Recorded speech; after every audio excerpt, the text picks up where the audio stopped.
Hello everyone, my name is Tim Lee Michael. It has been forever since I made a video for you guys, but there's a reason for that.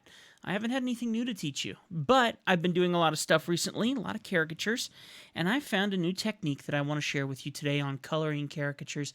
What you're looking at in front of you here is what you've seen me do before, lots of flat tones and very basic, just getting the main colors down, and that's as simple as creating a layer, getting a fill brush of whatever I'm doing, and just filling in the areas that need to be filled in, prepping it for the second layer of color. What we're going to do now, though, is I'm going to show you some new techniques that I've been doing that I really like, that have really kind of changed my stuff and made it just a little bit more, not exactly realistic, but a bit more 3D, and you're going to see that all right here. Maybe a longer video, just sit tight with me.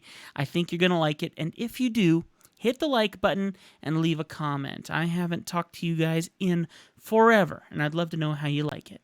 All right, let's do this. What we're going to do first is we're going to find that layer that I did here a little earlier. I do all my colors on different layers. I'm going to find my skin tone. I'm going to hold down Control. By the way, I'm drawing in Clip Studio Paint Pro. I'm going to hold down Control and click on it once, and you're going to see it's going to bring the little ants around here. I'm going to make a new layer.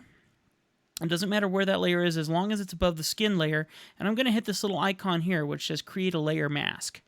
Once I hit that, you can see there's a layer mask right here and a layer next to it. I'm going to click on that layer so I don't draw on the layer mask. I only want to draw on that layer.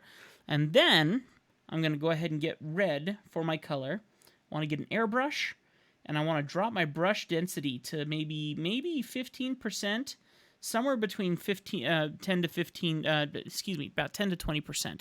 By the way, if you're wondering why I don't have a web camera on me, it's because my web camera is at my day job right now. It's been on loan to them right now. I am the director of digital operations at a radio station. I'm on camera every single day, and I've been getting them into the world of Facebook and streaming, and I've been very busy with that. So now, drawing on this layer here, layer 13, on the mask layer, that way nothing's going to go outside of the circumference of this face here, I can start doing some, what I would call blood tones, and basically it's just making him a little flush. It's giving him some life. And I've mentioned this, I think, in some previous videos, so I'm just going to go ahead and paint in some areas where you might find some redness in someone's face. And you can look in several different places, sometimes on the nose, sometimes on the cheeks, and sometimes even around the eyes, depending on the individual. And he has a little just on the bottom lid here, so I can put just a little bit on the bottom lids. Check chins. Chins can sometimes have a little bit of redness to them, and then maybe even the bottom of the neck. For women, you might even look as low as cleavage to see if they have any redness on there. Ears have a lot of red in them, usually around the tips and such of that nature. So you just got to look for where that redness may be sitting, and I've found some on the forehead in the past as well. Once you get this layer done, it already begins to have a little bit of a pop. Starts coming out at you a little bit.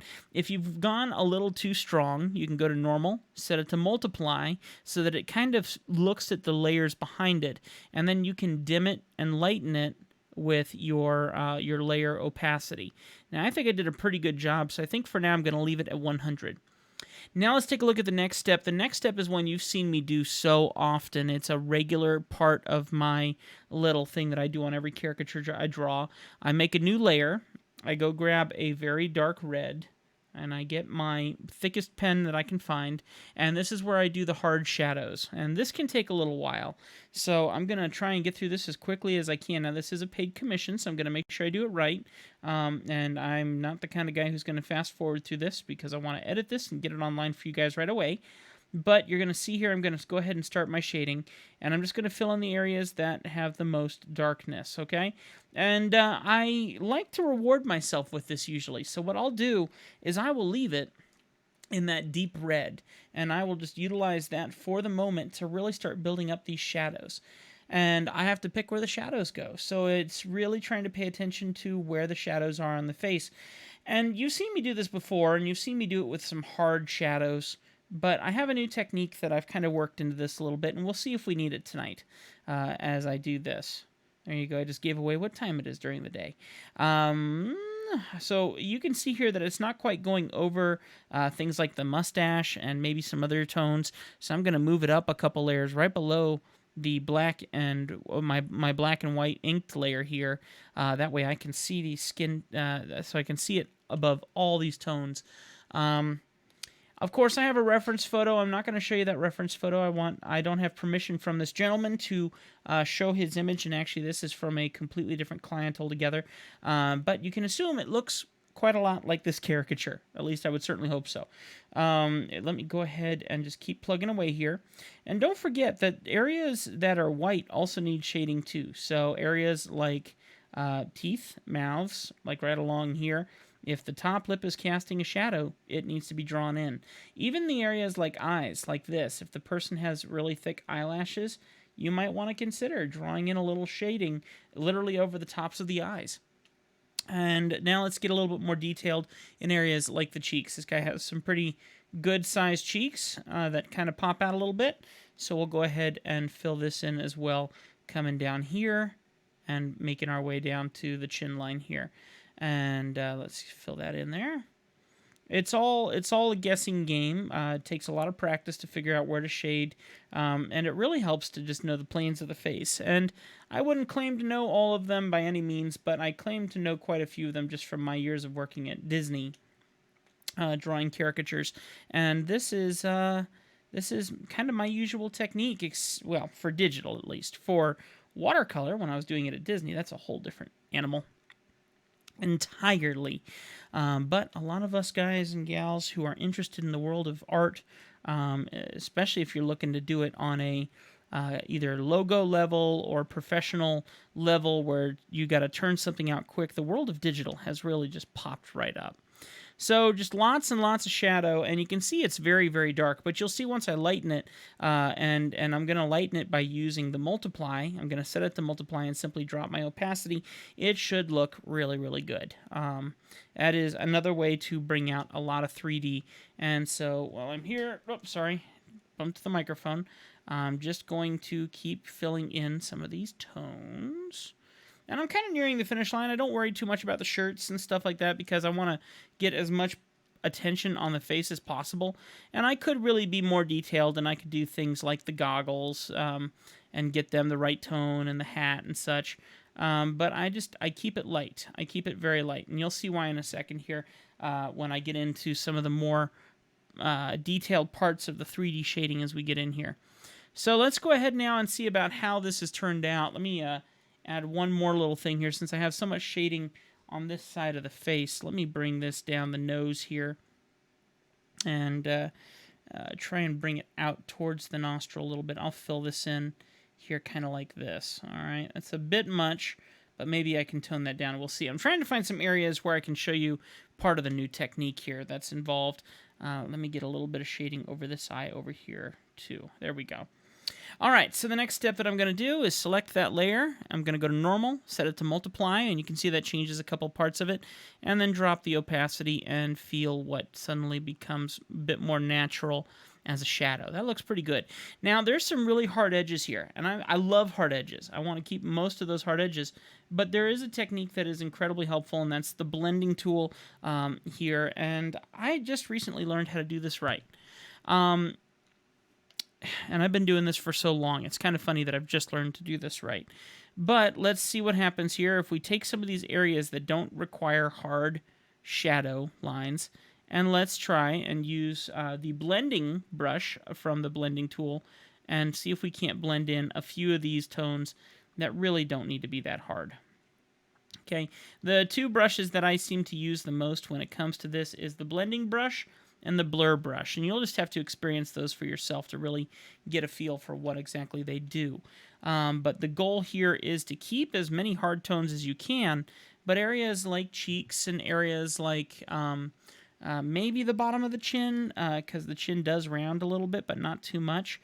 Those are the kinds of areas where you might want to consider doing a softer shadow. Maybe the back of the neck here could use a softer shadow instead of a harder tone coming down here, down the bottom of the neck, and stuff like that. And in the past, I've tried to do this, and it just hasn't felt very natural for me. And but when I remember to leave in the sharp shadows as well as the soft shadows, then it turns out a lot better. Now, this is stage, we have one more stage to go from here. Before I get to that, though, I need to handle these goggles. These goggles are actually white goggles. So what I'll do is I'll lock the alpha channel on that layer. And you can see all my videos. I have tons of videos talking about locking down alpha channels and things like that. And then with white and a light opacity, I'm just going to come through here and turn this gray white. And this is the same technique I do for my eyes. I'll just bring up my opacity a little bit. And it's a very quick and easy way just to mush it up and clean it up fast. And then when I get it to the tone that I want, then I'll go back in and I'll repaint in my shadows where I need them with the airbrush and the light gray that I use, or I guess it would be more of a bluish gray that I use for my shadows. So there you go right there, just kind of like that. Now we're going to go ahead and do one more technique, and that's utilizing highlights and really making this pop now. Having a reference photo of your person is very, very important because I designed most of my shadows based on the image that I'm utilizing of the individual. And it's a key technique to have that, so you really know where to put your highlights. But what we'll do now is we'll do another layer, and I have used this technique before, but I feel like I've kind of nailed it down a little better. With the airbrush, I'm going to select a yellow white, try and get the yellow as desaturated as possible here. So there should be just like a little bit of yellow in there, but it's not bold, you know, it's just like that.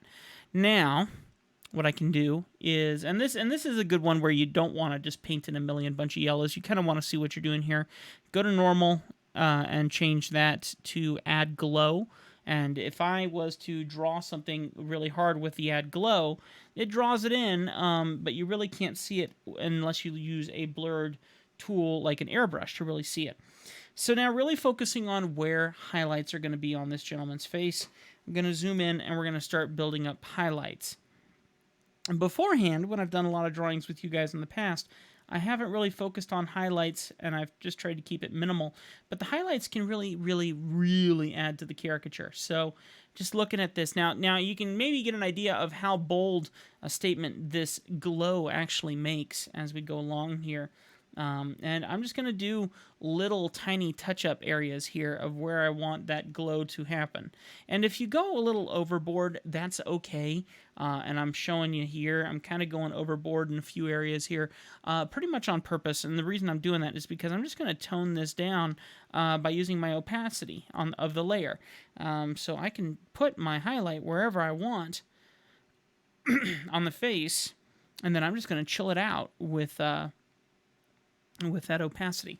And if we zoom out, I mean, it looks pretty cool, but it looks like he's had a good sweat during the day, doesn't he? It looks like he's been outside. But if you just take that opacity and you start dropping it back, it should come into form a lot better and really give it that 3D pop. You'd be amazed how much 3D pop this will give to a layer. And then now that I've gotten it kind of where I want it to be, now I can look at a couple other little details, like maybe popping out the lip a little bit more on the bottom lip, and look for other areas of the face where maybe it needs it, just to get that little extra oomph. But that's basically it. That's the newest form of the technique that I've been utilizing to draw my caricatures. And I've been really, really busy with it. If you did enjoy this, please hit that like button and let me know in the comments below.